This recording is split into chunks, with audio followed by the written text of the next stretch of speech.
করুণা প্রচুর যে আনিল প্রেমাধন করুণা প্রচুর হেন প্রভু কোথা গেলা আচার্য ঠাকুর হেন প্রভু কোথা গেলা আচার্য ঠাকুর কাহা মোর স্বরূপ রূপ কাহা সনাতন কাহা স্বরূপ রূপ কাহা সনাতন কাহা দাস রঘুনাথ পতিত পাবন কাহা দাস রঘুনাথ পতিত পাবন কাহা মোর ভট্ট যুগ কাহা কবিরা কাহা মোর যুগ কাহা কবিরা এক কালে কোথা গেলা গোরা নটরা এক কালে কোথা গেলা গোরা নটরা পাশানে কুটিব মাথা অনলে পশিব পাশানে কুটিব মাথা অনলে পশিব গৌরাঙ্গ গুণের নিধি কোথা গেলে পাব গৌরাঙ্গ গুণের নিধি কোথা গেলে পাব শৈশব সঙ্গীরা সঙ্গে যে কইল বিলাস শৈশব সঙ্গীরা সঙ্গে কইল সে সঙ্গ না পাইয়া কান্দে নরোত্তম দাস সে সঙ্গ না পাইয়া কান্দে নরোত্তম দাস যে আনিল প্রেম ধন করুণা প্রচুর যে আনিল প্রেম ধন করুণা প্রচুর হেন প্রভু কোথা গেলা আচার্য ঠাকুর হেন প্রভু কোথা গেলা আচার্য ঠাকুর জয় বৈষ্ণব ঠাকুর জয় বৈষ্ণব ঠাকুর বৈষ্ণব ঠাকুর জয় বৈষ্ণব ঠাকুর জয় বৈষ্ণব ঠাকুর জয় বৈষ্ণব ঠাকুর বৈষ্ণব ঠাকুর জয় বৈষ্ণব ঠাকুর প্রভুপাদ প্রভুপাদ প্রভুপাদ প্রভুপাদ জয় জয় প্রভুপাদ প্রভুপাদ প্রভুপাদ প্রভুপাদ जय ओम विष्णुपाद परमहंस परिव्राजकाचार्य अष्टोत्तर शत श्री श्रीमद् अभय चरणारविंद भक्ति वेदांत स्वामी श्रील प्रभुपाद की जय ISKCON BBT founder Acharya, savior of the whole world, Jagat Guru Srila Prabhupada ki jai. अनंत कोटि वैष्णव वृंद की जय। श्री श्री राधा पार्थ सारथी ललिता विशाखा की जय। श्री श्री गौर निताई भगवान की जय। श्री श्री सीताराम लक्ष्मण हनुमान की जय। श्री श्री नरसिंहदेव प्रहलाद महाराज की जय। श्री रामानंद राय तिरुभाव तिथि महामहोत्सव की जय। ग्रंथराज चैतन्य चरितामृत की जय। समवेत भक्त वृंद की जय। निताई गौर प्रेमानंदे। All glorious to assembled devotees, all glorious to assembled devotees, all glorious to assembled devotees, all glorious to Shishya Guru and Gauranga.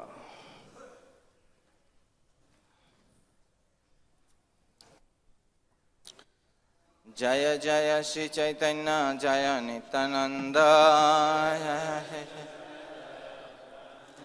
Jaya Dvaita Chandra Jaya Gaura Bhakta Vrinda Jaya Jaya Shri Chaitanya Jaya Nityananda Jaya Shri Chaitanya Jaya Nityananda Jaya Dvaita Chandra Jaya Gaura Bhakta Vrinda Jaya Jaya Shri Chaitanya Jaya Nityananda Jaya Dvaita Chandra Jaya Gaura Bhakta Vrinda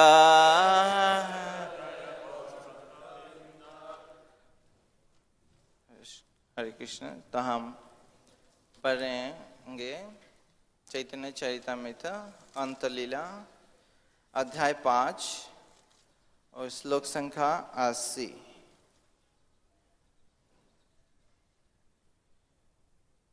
श्लोक इस प्रकार है। गृहस्थ होया नहेराय सर्वर्गर बसे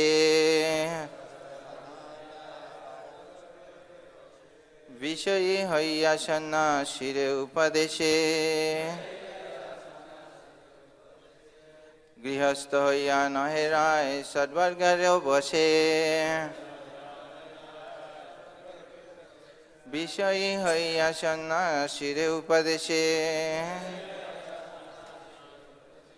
गृहस्थ हय्या नहेराय सद्वर्गर बसे विषयी हय्या सन्ना शिरे उपदेशे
माता जी।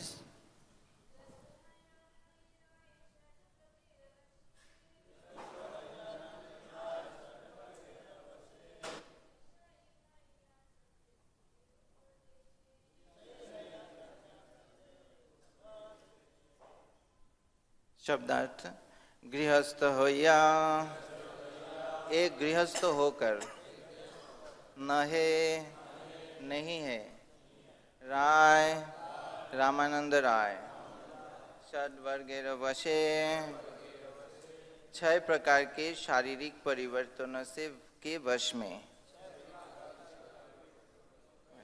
विषयी होया सांसारिक भोगी जैसा होकर सन्यासी रे उपदेशे सन्यास आश्रम के लोगों को उपदेश देते अनुवाद और तात्पर्य श्रील प्रभुपाद के द्वारा। जगत गुरु श्रील प्रभुपाद की जय। तो अनुवाद इस प्रकार। यद्यपि रामानंद राय गृहस्थ थे, किंतु वे 6 प्रकार के शारीरिक परिवर्तनों के वशीभूत नहीं थे। यद्यपि ऊपर से वे धन संपत्ति में आसक्त व्यक्ति प्रतीत होते थे, किंतु उन्होंने सन्यासियों तक को उपदेश दिया। तात्पर्य। बाहर से श्री रामानंद राय गृहस्थ और माया के वश में प्रतीत होते थे। वे आत्मसंयमी ब्रह्मचारी, वानप्रस्थ या सन्यासी न थे। गृहस्थ जन जो कि माया के वश में रहते हैं, इंद्रिय भोग के लिए ही गृहस्थ जीवन स्वीकार करते हैं, किंतु दिव्य पद को प्राप्त वैष्णव 6 प्रकार के शारीरिक परिवर्तनों काम, क्रोध, लोभ, मोह, मद तथा मात्सर्य के भौतिक नियमों द्वारा प्रभावित नहीं होते, भले ही वे गृहस्थ की भूमिका क्यों न निभा रहे हो। इस प्रकार यद्यपि श्रील रामानंद राय गृहस्थ की भूमिका निभा रहे थे और धन संपत्ति से आसक्त सामान्य व्यक्ति माने जाते थे, किंतु वे सदैव दिव्य कृष्ण लीलाओं में निमग्न रहते थे। इसलिए उनका मन आध्यात्मिक पद को प्राप्त था और वे कृष्ण के विषय में ही रुचि लेते थे। रामानंद राय उन मायावादी निर्विशेषवादियों या भौतिकवादी तार्किकों में से नहीं थे जो कृष्ण की दिव्य लीलाओं के सिद्धांत के विरोधी हैं। वे पहले से सन्यासी और आध्यात्मिकता में स्थित थे, अतएव वे अपनी आध्यात्मिक शक्ति से बालू को सोने में बदलने में समर्थ थे।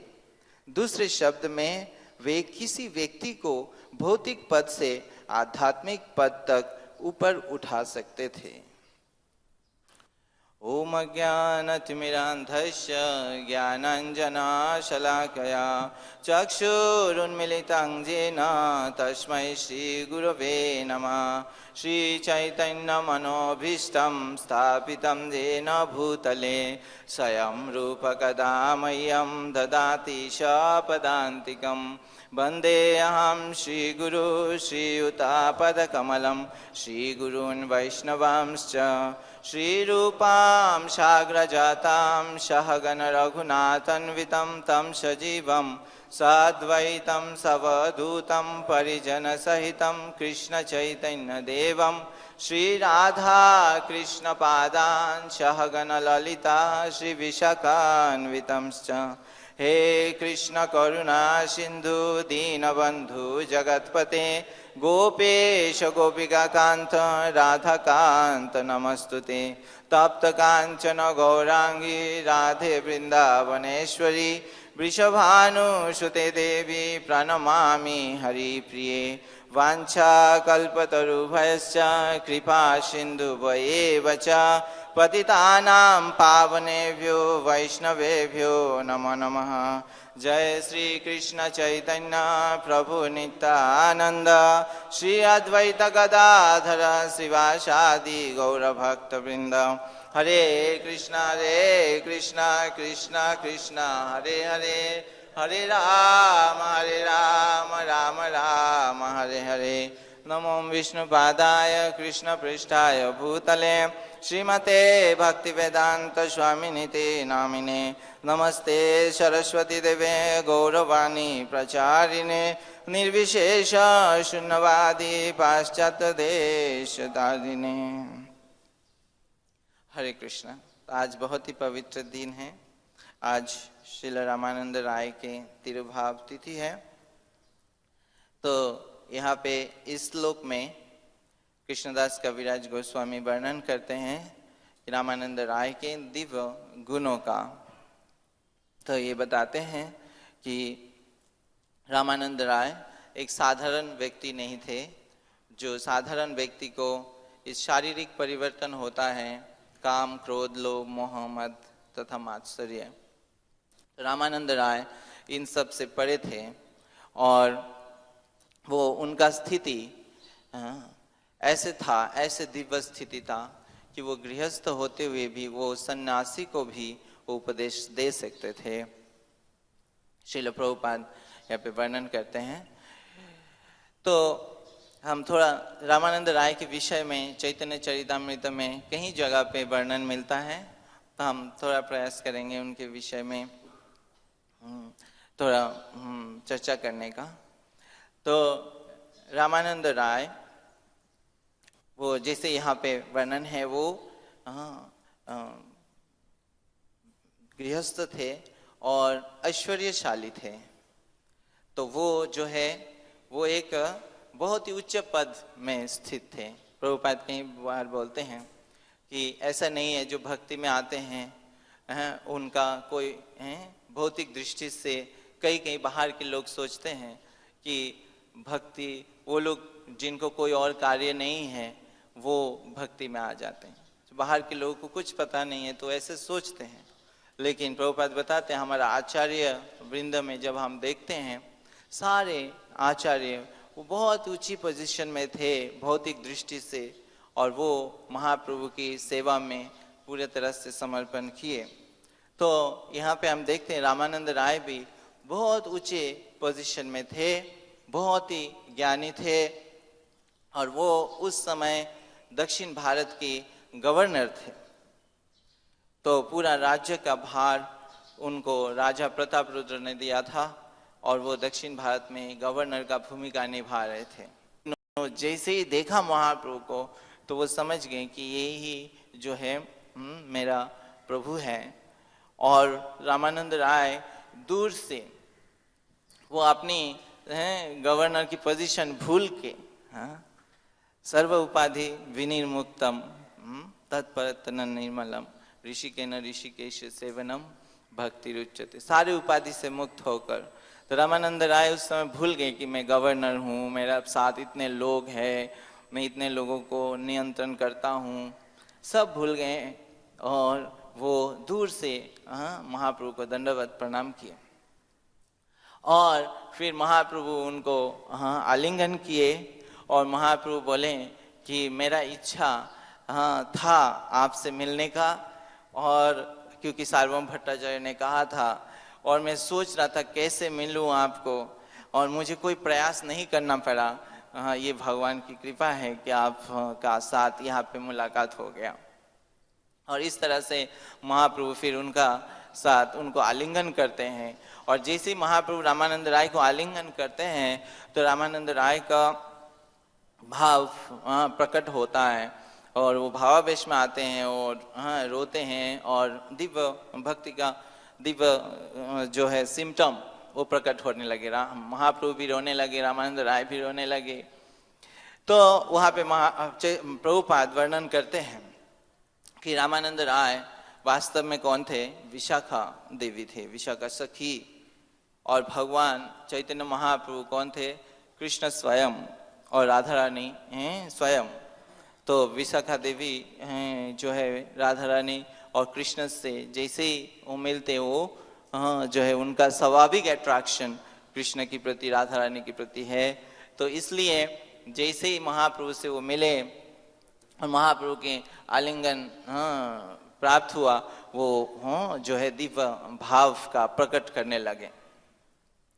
तो वहाँ पे कई समय बीत गया और सारे ब्राह्मणों और सारे जो रामानंद राय के साथी थे वो आश्चर्यचकित हो रहे थे, ये तो मेरा गवर्नर है हम लोगों का, इतने बड़े व्यक्ति, और अभी एक सन्यासी को आलिंगन करके वो रो रहे हैं और ऐसे दिव्य प्रेम उन्माद की तरह वो कर रहे हैं। तो वो आश्चर्य हो रहे थे, इस दृश्य को देख रहे थे।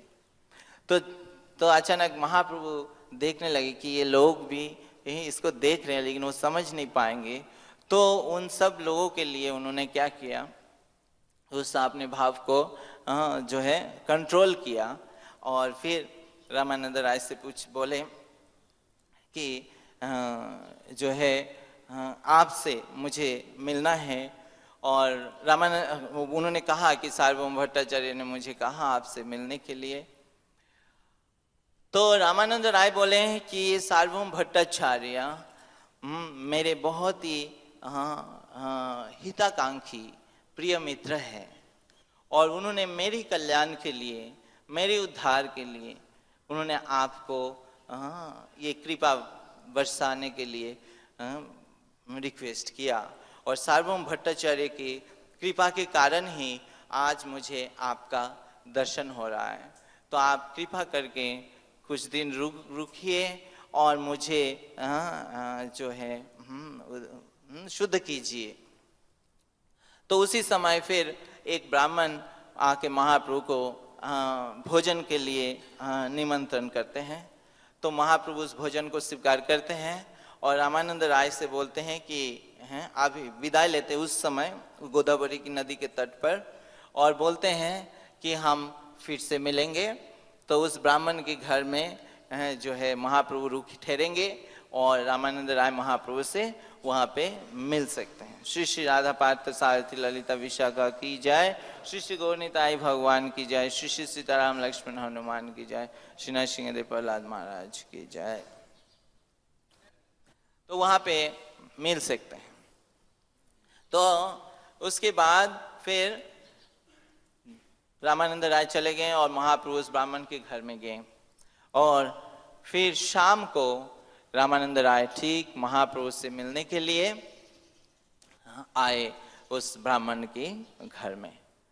और जब रामानंद राय वहाँ पे आए तो फिर महाप्रभु रामानंद राय से वार्तालाप करने लगे। तो ये रामानंद राय और महाप्रभु का कथोपकथन ये काफी विस्तार से चैतन्य चरितामृत में है।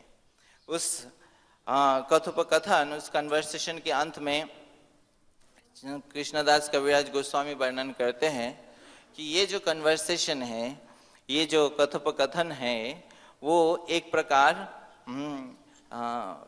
खनि जैसा है। खनि जो धातुओं का या रत्न का खनि होता है, जहाँ से कई प्रकार के रत्न या पदार्थ धातु मिल सकता है। तो ये कन्वर्सेशन ये एक प्रकार एक खनि जैसा है, जहाँ पे तामा का धातु भी मिलता है और कांसा बेल मेटल वो भी मिलता है और सिल्वर, रूपा और गोल्ड और परसमणि भी मिलता है। और ये रामानंद राय और चैतन्य महाप्रभु एक प्रकार के इस खनि का से ये सारे धातु को निकाल रहे थे और ये सबके लिए दे रहे थे। तो और उसमें तो अभी थोड़ा सा वर्णन करेंगे। तो उसमें क्या चीज कांसा है, क्या चीज कॉपर है, वो भी श्रील भक्तिविनोद ठाकुर एक्सप्लेन करते हैं। तो शुरू में जो है चैतन्य महाप्रभु प्रश्न पूछते हैं और रामानंद राय उसके उत्तर देते हैं। तो ये बताया जो शुरू में जो उत्तर बता रहे हैं वो सबसे पहले तामा का है, फिर बेल मेटल का है और फिर रूपा का है। इस तरह से धीरे धीरे उत्तम से उत्तम होते जाता है और फिर जो उत्तम सर्वोत्तम जो है परसमणि जो है भक्ति का जो हाईएस्ट स्टेज है उसको रामानंद राय बताते हैं।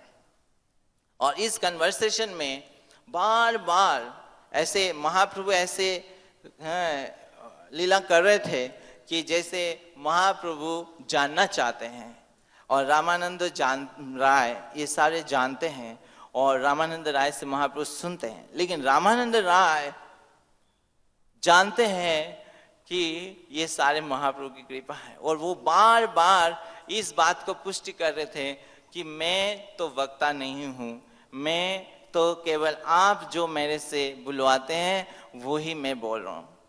वो इस विषय में बार बार, एक बार नहीं कई बार वो इस चीज को स्पष्ट करते हैं। तो महाप्रभु सबसे पहले उनसे पूछते हैं कि रामानंद राय आप बताइए भक्ति का जीवन का, मनुष्य जीवन का सर्वोत्तम लक्ष्य को कैसे प्राप्त किया जा सकता है। तो रामानंद राय पहले ही बताते हैं कि ये जो वर्णाश्रम आश्रम की हैं, वर्णाश्रम धर्म का सही तरह से शुद्ध रूप से पालन करके जो है लोग अपने जीवन का लक्ष्य को प्राप्त कर सकता है।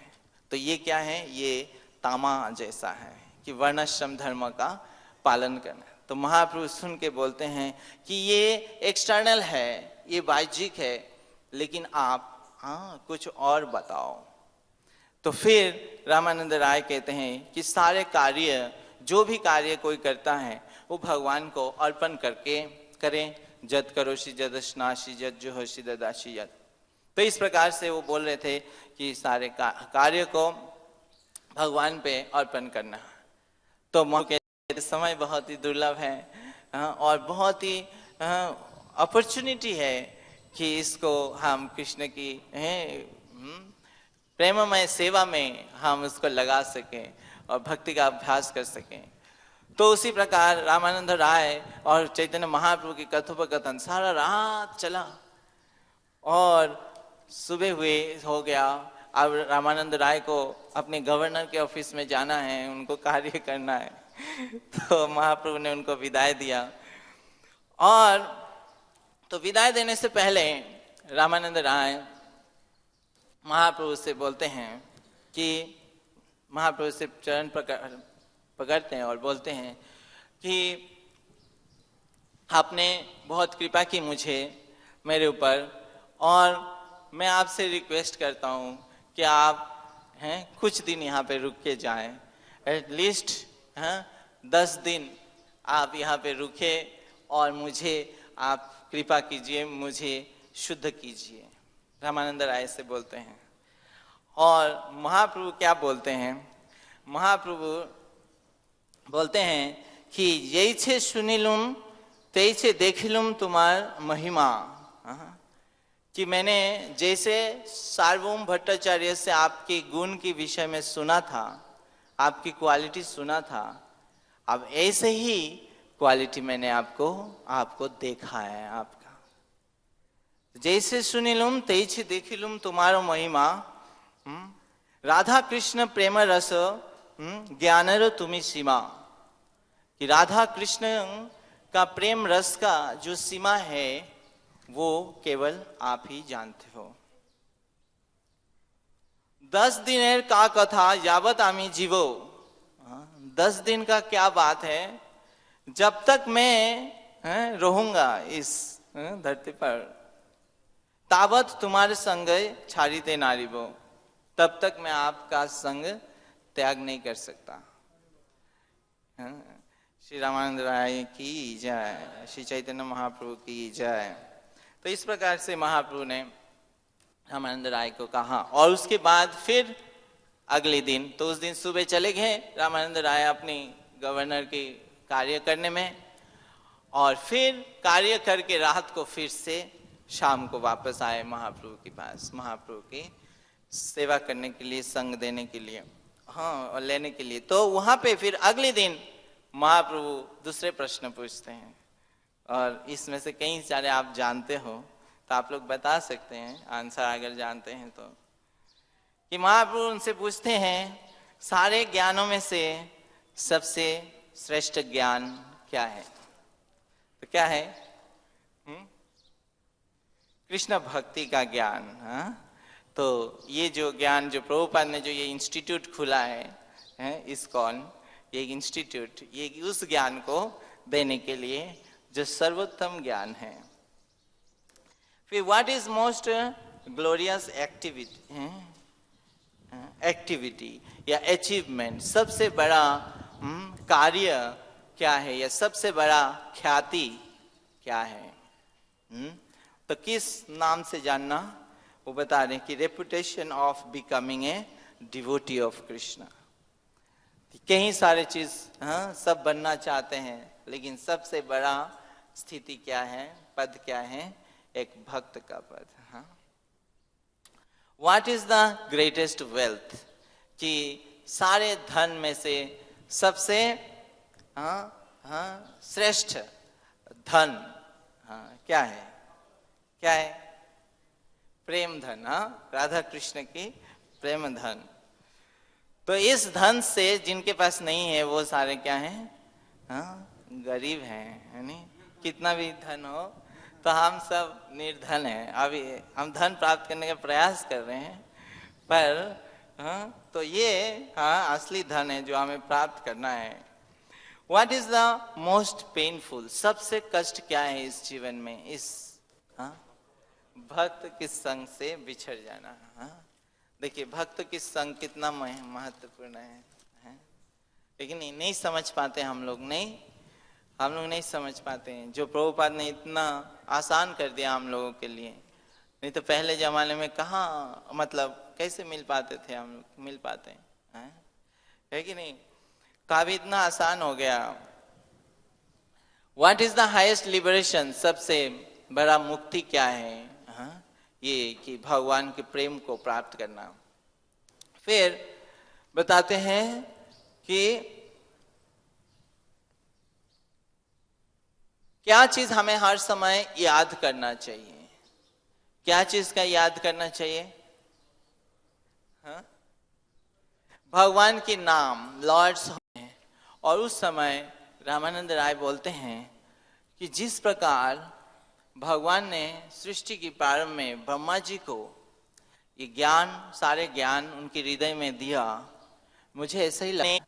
तो वहां पे उस समय रामानंद राय आ चुके थे, और जब आए तो उस समय राजा प्रताप रुद्र महाप्रभु से मिलने के लिए कई बार प्रयास कर रहे थे, लेकिन महाप्रभु राजा प्रताप रुद्र क्योंकि राजा थे इसलिए मिलना नहीं चाहते थे। तो राजा, क्योंकि रामानंद राय राजा प्रताप रुद्र के राजा के अंडर में कार्य कर रहे थे, तो वो जब महाप्रभु से जगन्नाथपुरी में मिले, तो जब महाप्रभु से मिले, जब रामानंद राय आए और आके महाप्रभु से मिले, तो वो आके राजा प्रताप रुद्र का गुणगान करने लगे। वो बोले कि मैं, जब आपने कहा कि मैं ये चीज रिटायर कर दूं, अब देखिए रामानंद राय, जैसे ही महाप्रभु ने कहा कि आप रिटायरमेंट ले लो, उन्होंने दोबारा नहीं सोचा कि क्या है, कैसे होगा, सारे चीज उन्हें तुरंत इस्तीफा दे दी। और उन्होंने जो है राजा प्रताप रुद्र को बोलने लगे कि मैं इस कार्य से, आपका इस कार्य से मैं रिजाइन करता हूँ, क्योंकि मुझे महाप्रभु की सेवा में जाना है। तो इससे जैसे हम देखते हैं, जब रूप गोस्वामी ने और सनातन गोस्वामी छोड़ा था, तो राजा थोड़ा सा नाराज हो गए कि मेरा कैसे चलेगा फिर सारे चीज, है ना। लेकिन यहाँ पे उल्टा था, प्रताप रुद्र ने जो एकदम से वो सिंहासन से उठ गए और रामानंद राय को आलिंगन कर लिया और बोले कि आप इतने भाग्यशाली है, मेरे को तो दर्शन भी नहीं मिलता है भगवान का, और आपको भगवान की सेवा की जो है पर्सनल सेवा की ये अवसर मिल रहा है, और मैं कैसे आपको रोक सकता हूँ इस सेवा से? मैं जैसे भी आपको मदद करना है, मैं पूरा तरह से आपको मदद करूंगा, ताकि आप महाप्रभु की सेवा में आपका कोई बाधा ना हो। तो तुरंत उस रेजिग्नेशन को स्वीकार किया और बोले उसमें आपकी जितना सैलरी था पहले उतना ही आपको मिलते रहेगा पेंशन, आपको लक्ष्मी का कोई चिंता नहीं है। तो इस प्रकार से उन्होंने ये बताया, और राजा तो रामानंद राय बहुत प्रसन्न हो गए और महाप्रभु को प्रताप रुद्र के बारे में बता रहे हैं कि देखिए राजा प्रताप रुद्र का आपके चरण के प्रति कितना आकर्षण है, लेकिन मेरे अंदर, रामानंद राय कह रहे हैं कि मेरे अंदर थोड़ा सा भी आपके प्रति आकर्षण नहीं है, कब ऐसा दिन आएगा? तो महाप्रभु उत्तर देते हैं कि वास्तव में आप इतना भगवान के शुद्ध भक्त हो कि आपको जो प्रताप रुद्र ने जो आपको मदद किया उसके लिए वो बहुत भाग्यशाली हैं कि आपको उनको मदद करने का अवसर मिला, और भगवान निश्चित रूप से उनको स्वीकार करेंगे। तो इस प्रकार से महाप्रभु ने रामानंद राय को बताया कि उनकी क्या स्थिति है रामानंद राय का। और फिर महाप्रभु ने पूछा, आप जो मेरे से मिलने आए हो, आप जगन्नाथ जी को दर्शन करके आए हो? बोले नहीं, मैं तो डायरेक्ट आपके पास आ गया। तो मैं बोले ये क्या कर दिया आपने क्यों दर्शन ना करके मेरे पास आए? बोले मेरा मन तो जहाँ ले गया मैं वहां पे ही चला गया, तो मेरा आपके प्रति इतना जो आप, मेरा मन आपके पास ही आने लगे। तो अभी थोड़ी देर पहले क्या बोल रहे थे, मेरा आपके प्रति कोई आकर्षण नहीं है। और अभी क्या प्रकट हो रहा है कि उनका इतना आकर्षण है कि वो कहीं और जाने का सोच ही नहीं रहे थे कि केवल महाप्रभु के पास ही आना है। तो ये स्थिति था रामानंद राय का। और उसके बाद एक लीला होती है जहाँ पे प्रद्युम्न मिश्र एक बार महाप्रभु के संग में, तो वो आते हैं महाप्रभु के पास और वो बोलते हैं कि मैं महाप्रभु, मुझे कृष्ण कथा सुनना है, आप कृपा करके मुझे कृष्ण कथा कृष्ण कथा सुनाइए। तो चैतन्य महाप्रभु बोलते हैं कृष्ण कथा मैं कौन सुनाता हूँ, मैं भी सुनता हूँ रामानंद राय से, तो आपको कृष्ण कथा सुनाएंगे तो रामानंद राय सुनाएंगे, आप जाइए रामानंद राय के पास। तो महाप्रभु रामानंद राय के पास भेजते हैं प्रद्युम्न मिश्र को, और वो जाते हैं और उनके घर में जब जाते हैं तो वो जाके देखते हैं वो थे नहीं। तो उनके सेवक ने बताया कि आप बैठिए, रामानंद राय भी आएंगे।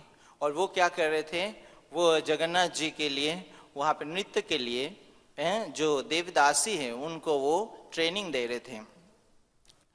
तो उनको प्रद्युम्न मिश्र वेट करते रहे हैं। और उसके बाद जब शाम हो गया तो सेवक से उनको जब पूछा कि रामानंद राय क्या कर रहे हैं, तो सेवक ने जब वर्णन किया कि ये देवदासी को वो श्रृंगार कर रहे हैं और उनको जो है रिहर्सल दे रहे हैं कि किस तरह से जगन्नाथ जी का सामने नृत्य किया जाए, तो उनके मन में थोड़ा सा संशय आया। और फिर वो शाम को जब फिर वो वेट करते रहे और जब रामानंद राय वापस आए तो प्रद्युम्न मिश्र से वो बोले कि हाँ क्षमा कीजिए कि आपको काफ़ी देर इंतज़ार करना पड़ा, आप बताइए कि मैं क्या सेवा कर सकता हूँ। तो प्रद्युम्न मिश्र कहते हैं कि मैं आपके दर्शन के लिए आया हूँ, आपके दर्शन से मेरा दर्शन मिल गया तो धन्यवाद, मैं पवित्र हो गया, मैं जाता हूँ। तो वो चले आए। और तो कुछ दिन बाद फिर महाप्रभु उनसे पूछते हैं, वो वापस महाप्रभु से जब आते हैं महाप्रभु के पास, तो महाप्रभु पूछते हैं कि प्रद्युम्न मिश्र आप गए थे रामानंद राय के पास और कृष्ण कथा कैसा सुना आपने। तो उन्होंने ये वर्णन करते हैं कि कृष्ण कथा तो मैंने सुना नहीं उनसे, हाँ, और उनके बारे में वर्णन करते हैं कि किस प्रकार वो उसमें उनकी संशय व्यक्त करते हैं। तब चैतन्य महाप्रभु बोलते हैं, रामानंद राय के स्थिति के बारे में वर्णन करते हैं कि वो बोलते हैं कि मैं सन्यासी होते हुए भी मुझे स्त्री का नाम सुनने, दर्शन तो छोड़ो, नाम सुनने से भी मुझे विकार होती है शरीर में, लेकिन रामानंद राय ऐसा है जो वो स्पर्श करने से भी उनको कोई विकार नहीं होते। उनका शरीर दिव्य है, वो दिव्य स्तर पर है। और अगर आपको कृष्ण कथा सुनना है तो उन्हीं से ही आप कृष्ण कथा सुनिए। मैं भी उन्हीं से ही, वो ही कृष्ण कथा सुनाने का अधिकारी है। और इस प्रकार से महाप्रभु उनको रामानंद राय की जो एब्सोल्यूट पोजीशन है उसके बारे में बताते हैं। और फिर प्रद्युम्न मिश्र फिर जाते हैं दोबारा और रामानंद राय से फिर पूछते हैं, और रामानंद राय फिर सेवा करने के लिए तैयार होते हैं और बोलते हैं क्या सेवा कर सकता हूँ। तो उन्होंने जब बताते हैं कि महाप्रभु ने मुझे भेजा आपसे कृष्ण कथा सुनने के लिए, तो फिर रामानंद राय वही बात बोलते हैं कि वास्तव में ये कृष्ण कथा तो महाप्रभु कहते हैं, लेकिन मेरे को माध्यम बनाया हुआ है। तो महाप्रभु का गुणगान करते हैं और उनको कृष्ण कथा सुनाते हैं। तो यहाँ पे ही मैं विराम देता हूँ और समय हो गया वैसे। तो श्रील रामानंद राय की जय। तो हम प्रार्थना कर सकते हैं श्री रामानंद राय से, श्रील प्रभुपाद से, जिनकी कृपा से हम ऐसे महान आचार्य के बारे में जान पाते हैं कि हमारा जो है कृष्ण, राधा कृष्ण की भक्ति के प्रति आकर्षण हो। हरे कृष्ण।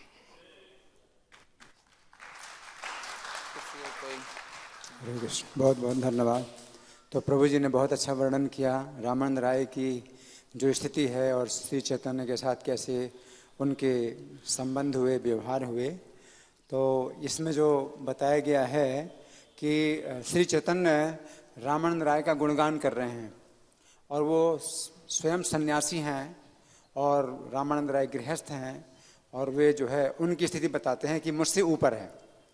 तो इससे हमें एक बहुत बड़ी शिक्षा प्राप्त होती है कि समाज में अपनी स्थिति कितनी भी ऊंची हो और किसी दूसरे भक्त की स्थिति समाज में नीची हो, लेकिन उसके गुणों को हमें देखना है और उनके गुणों को प्रकाशित करना है। तो श्री चैतन्य सन्यासी के रूप में हैं और रामानंद राय से शिक्षा भी प्राप्त करते हैं, लेकिन फिर भी सन्यासी की मर्यादा में भी हैं। सन्यासी की मर्यादा में है तो रामानंद राय के चरणों में नहीं गिरते हैं, प्रणाम नहीं करते हैं, सन्यासी हैं तो सन्यासी की मर्यादा में है, और रामानंद राय उनके चरणों में गिरते हैं, प्रणाम करते हैं, तो उनको उठा करके आलिंगन करते हैं। लेकिन फिर रामानंद राय को गुरु के रूप में भी स्वीकार करते हैं, गुरु के रूप में स्वीकार करते हैं और उनसे जो है ज्ञान भी प्राप्त करते हैं और कहते हैं जय कृष्ण तत्व वेता सही गुरु है, जो कृष्ण के तत्व को जानता है वो गुरु है। तो दोनों बातें हैं कि जो समाज की मर्यादा है उसके अंदर भी भगवान रहते हैं और सन्यासी के रूप में उनकी स्थिति ऊंची है। तो ऐसा भी नहीं है कि मतलब पूर्ण रूप से जैसे आत्मसमर्पण करें तो ऐसा चैतन्य महाप्रभु उनको प्रणाम नहीं करते हैं, अपने बराबर उनको सम्मान देते हैं और उनसे प्रश्न करते हैं, उनसे जो है ज्ञान प्राप्त करते हैं। और रामानंद राय की भी स्थिति बहुत मतलब शिक्षाप्रद है कि वे जो है अपनी स्थिति को हमेशा नीची समझते हैं कि मेरी स्थिति बहुत नीची है, और श्री चैतन्य के गुणों को वो देखते हैं। हालांकि वो तो भगवान हैं चैतन्य महाप्रभु, तो भगवान के रूप में, लेकिन यहाँ गृहस्थ का भी ये कर्तव्य है कि अगर कुछ इसके पास विशेष ज्ञान है तो वो जो है उसका अपने को श्रेय ना ले, अपने लिए श्रेय ना ले कि मेरा ये स्वयं का ज्ञान है, तो वो श्रेय देता है भगवान को देता है या गुरु को देता है या सन्यासी को देता है, साधु को देता है। तो वो भी जो है अपनी महिमा को छिपाते हैं। तो श्री चैतन्य अपनी महिमा को छिपाते हैं, रामानंद राय अपनी महिमा को छिपाते हैं। इसमें बहुत बड़ी शिक्षा प्राप्त होती है। और दूसरी बात ये लगता है कि भगवान राजा प्रताप रुद्र से नहीं मिलना चाहते हैं और यहाँ रामानंद राय से मिलते हैं। तो यहाँ भी जो है एक